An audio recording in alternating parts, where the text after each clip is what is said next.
In this lecture, we will see about Bellman-Ford algorithm. Okay, तो क्या होता है बेलमान-फोर्ड एल्गोरिथम? एक्चुअली जो हमने प्रीवियस लेक्चर में देखा था डिजरास्टर एल्गोरिथम, वो क्या कर रहा था? Single source shortest path find कर रहा था। सेम ये भी करता है।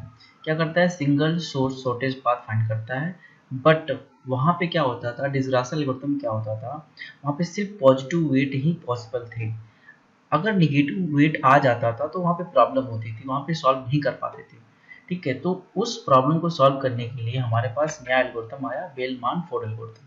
यानी नेगेटिव वेट भी अगर आ गया तो ये सॉल्व कर देगा, यानी हमारा नेगेटिव वेट हो, नेगेटिव वेट साइकिल भी अगर कहीं भी साइकिल में नेगेटिव वेट भी आ गया तो वो सारी चीज़ें हैंडल कर लेगा बेलमान-फोर्ड एल्गोरिथम। तो चलो इसको डिस्कस करेंगे एग्जाम्पल के साथ। ठीक है, तो ये एल्गोरिथम आपका अगर एग्जाम में आ गया एल्गोरिथम लिखने के लिए, वैसे तो आएगा नहीं एग्जाम में, लेकिन आप ऐसे लिख सकते हो। एग्जाम में क्वेश्चन से आते हैं। ठीक है, क्वेश्चंस देखो, आप क्वेश्चंस कैसे आएंगे?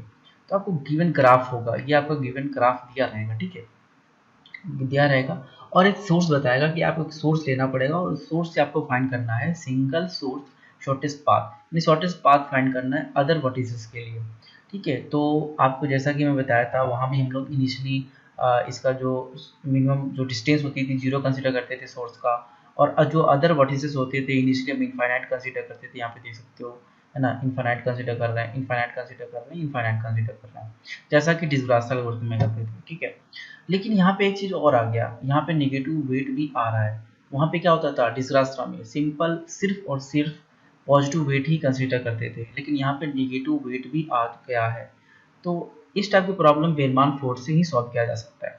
तो चलो स्टार्ट करते हैं, समझते हैं कैसे सॉल्व करता है। इसके लिए टेबल बनाते हैं। तो टेबल क्या होगा हमारा?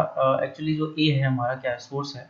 बी हमारा भी नहीं पता, सी डी ई, हमारे पास ए कितने? 5 वर्टिसेस हैं। ठीक है, और इसलिए हम ए पे हैं, तो हमारे पास जब टेबल बनाओगे, इसको भी सॉल्व करने के लिए आप क्या यूज़ करोगे? Simple mean heap data structure use करोगे। ठीक है, और इन्फिनेटिव है मीन हीप। ठीक है, मीन डिस्टेंस कितना है? इन्फिनेटिव है, इसका भी मीन डिस्टेंस क्या है? इन्फिनेटिव, डी का और ई का। ठीक है, इनिशियली हमें नहीं पता। चलो, इसका एडजेसेंस कौन है? बी है। इसका एडजेसेंस, ए का एडजेसेंस बी और सी है, तो दोनों का वेट क्या है? अपडेट होगा। तो सबसे पहले बी का अपडेट करते हैं। तो देखो, तो बी का करोगे तो आपको पता है नेगेटिव -1 है, तो माइनस वेट लगेगा, -1 वेट लगेगा बी को, तो हमने बी भी क्या कर दिया? -1 minus mean mean distance from A to B which are -1। Okay, और सी के लिए क्या है? तो सी के लिए हम देख लेते हैं। सी के लिए क्या है? यहाँ पे देखो बच्चों, सी के लिए देखो, ए टू सी जा रहे हो तो क्या लग रहा है? 4 लग रहा है। यहाँ तक क्लियर? इसके एडजेसेंट 2 थे, बी और सी थे, और दोनों का अपडेट कर दिया अपन ने ऐसे। यहाँ तक कोई प्रॉब्लम नहीं होगा। बी तक जाने में क्या होगा? -1, यहाँ पे देख सकते हो -1, क्योंकि माइनस वेट है, यहाँ पे -1 वेट है। यहाँ से सी, ए टू सी जाने में आपको क्या 4 लग रहा है, तो सिंपल 4 लग गया, यहाँ तो कोई प्रॉब्लम नहीं है, हो गया। आगे बात करते हैं।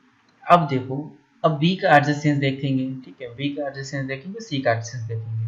तो बी का एडजेसेंस आपका सी भी है और डी भी है और ई भी है, तो 1 बाई 1 करते हैं। तो पहले सी को सॉल्व करते हैं। तो चलो देखते हैं सी को।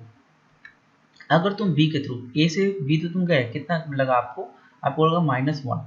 लेकिन अगर -1 बी से अगर सी जाते हो, उसके बी का एडजेसेंस यही तो है, सी भी है, तो आप बी के थ्रू जाते हो सी पे, तो आपको लगेगा जो डिस्टेंस है -3, तो -1 प्लस 3 इज इक्वल टू 2 हो जाएगा। सिंपल सी बात है। तो जो प्रीवियस लग रहा था 4 था प्रीवियस, है ना, ये डायरेक्ट तुम ए टू सी जाते थे तो 4 लग रहा था, लेकिन अब तुम बी के थ्रू आओगे तो क्या हो जाएगा? 2 लग जाएगा। ठीक है, इसका पेरेंट कौन बनेगा? बी, बी हो जाएगा। ठीक है, सी का पेरेंट अब बी हो जाएगा। ठीक है, और फाइनली आपका सी, उसका जो मीन वेट आएगा वो क्या हो जाएगा? 2 हो जाएगा। यहाँ तक प्रॉब्लम नहीं होगी, यहाँ पे टेबल भी अपडेट हो चुका है। ठीक है, क्लियर। अब बात करते हैं कि बी का एड्जेसेंस हमारा डी भी है और बी का एड्जेसेंस ई भी है, तो पहले डी को देखते हैं। तो डी को देखो आप, तो इनिशियली डी तो इन्फिनिटिव है, यहाँ तक हमारा क्लियर हो चुका है, यहाँ तक आपको प्रॉब्लम नहीं होगी। तो डी देखते हैं बच्चों, है ना, डी देखो ध्यान से। अब डी को बात करते हैं, डी और ई दोनों हैं, तो इनिशियली पहले तो ई को देख लो, फिर उसके बाद डी पे आते हैं। तो बी से तुम ई जाते हो तो -1 है और 2 हो जाएगा, तो -1 और 2 कितना होगा? कितना होगा बताओ? -1, तो यहाँ से ए से बी आप जा रहे हो तो -1 लग रहा है, और बी से ई जा रहे हो तो 2 ऐड कर दोगे तो कितना हो जाएगा फाइनली, ए से ई तक जाने में कितना हो जाएगा, -1 प्लस 2 इज इक्वल टू 1। तो 1 हो जाएगा ई तक पहुंचने में, ए से ई तक पहुंचने में 1 हो जाएगा। ठीक है, यहाँ तक प्रॉब्लम नहीं होगी। चलो आगे बात करते हैं। ये आपका यहाँ तक समझ में आ गया। अब आपको यहाँ से बी से जा रहे हो, बी से ई पहुँच गया, कितना लगा डिस्टेंस, 1 लग रहा है। तो अभी देखो -1 से -1, अभी तुम अगर बी के थ्रू जाते हो तो ए से बी, बी से डी ऐसे आते हो तो कितना distance, -1 plus 2 is equal to 1 हो जाएगा। ये तो बात समझ आई ना, 2 -1 मतलब क्या है, 1 हो जाएगा। तो 1 लग रहा है अगर बी के थ्रू आते हैं। तो यहाँ पे अगर बी के थ्रू आया आपने तो आपका क्या लगा, 1 लगा, और बी के थ्रू मतलब अगर आ रहे हो ई पे तो हमारा 1 लगा। ठीक है, नो प्रॉब्लम, यहाँ तक कोई दिक्कत नहीं होगी। हम सोर्स हमारा ये है, इससे हम फाइंड कर रहे हैं। ठीक है, याद रखना आप लोग, ए से डी तक पूरा डिस्टेंस 1 लग रहा है, ए से ई तक पूरा 1 लग रहा है। ठीक है, अब यहाँ तक हो गया। अब ई के एडजेसेंस हमारा डी है तो यहाँ से भी जा सकते हैं, जैसे मैंने पहले बताया आपको। तो फाइनली अब हमारा 1 लगा, 1 प्लस -3, तो फाइनली आपका हो जाएगा -2। तो फाइनली डी जो होगा अब इस टाइप से अपडेट हो जाएगा, -2। ठीक है, ये अपडेट हो चुका है। तो फाइनली आप देख सकते हो ए से बी तक जाने में आपका -1 लगा, सी तक जाने में आपका -1, तो यहाँ से ऐसे गए -1 तो कितना होगा, -1 प्लस 2, 2 हो जाएगा, sorry -1 plus 3 is equal to 2 हो जाएगा। और यहाँ तक गए -1 प्लस 2 इज इक्वल टू कितना होगा, 1 हो जाएगा। और यहाँ से ऐसे गए, इसको नहीं लेके क्योंकि ज़्यादा आ रहा था, मतलब पहले देखो यहाँ पे कितना आ रहा था, 1 आ रहा था, अब -2 लग रहा है ना, क्योंकि -3 कर रहे हो, -1 प्लस -3 इज इक्वल टू -2। तो फाइनली ये मिनिमम है तो हम इसको लेंगे। ठीक है, तो फाइनली जो अपडेट हो जाएगा वो इस टाइप से होगा, यानी ए से 0, ए से बी जाने में -1, ए से सी जाने में 2, ए से डी जाने में -2, ए से ई जाने में 1। तो ये हमारा single source shortest path find हो गया। ठीक है, सोर्स हमारा ए है और बी सी डी ई के लिए हमने शॉर्टेस्ट पाथ फाइंड कर लिया। ठीक है, तो ये हमारा बेलमान फोर्ड एल्गोरिथम था।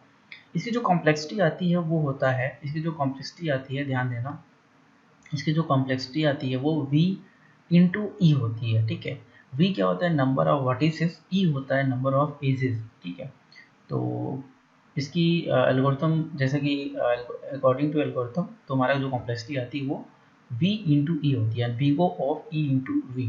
ठीक है, याद रखना आप लोग, मिनी एग्जामिनेशन में पूछा जाता है। ठीक है, ठीक है, थैंक यू वेरी मच।